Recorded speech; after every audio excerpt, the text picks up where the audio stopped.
AP CM చంద్రబాబును NRI విద్యార్థి సిద్ధార్థ నంద్యాల అనే బాలుడు కలిశాడు. 7 సెకన్లలోనే గుండె జబ్బులు నిర్ధారించేందుకు ఏఐ సాయంతో సిర్కాడియావి యాప్ను సిద్ధార్థ ఇటీవల రూపొందించారు. స్మార్ట్ ఫోన్ ద్వారా గుంటూరు జీజీహెచ్లో రోగులకు పరీక్షలు కూడా నిర్వహించారు.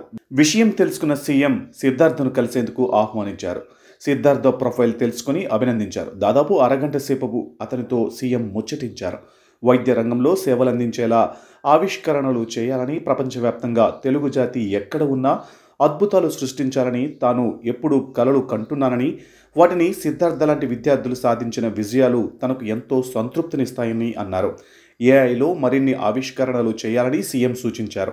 ఆంధ్రప్రదేశ్ ప్రభుత్వం నుంచి అన్ని రకాల సహాయ సహకారాలు అందిస్తామని సీఎం చంద్రబాబు తెలిపారు. సిద్ధార్థను డిప్యూటీ సీఎం పవన్ కళ్యాణ్ అభినందించారు. అనంతపురానికి చెందిన వీరి కుటుంబం 2010లో అమెరికాలో స్థిరపడింది. సీఎంను కలిసిన వారిలో సిద్ధార్థ తండ్రి మహేష్, ఆరోగ్య శాఖ మంత్రి సత్యకుమార్ యాదవ్ ఉన్నారు.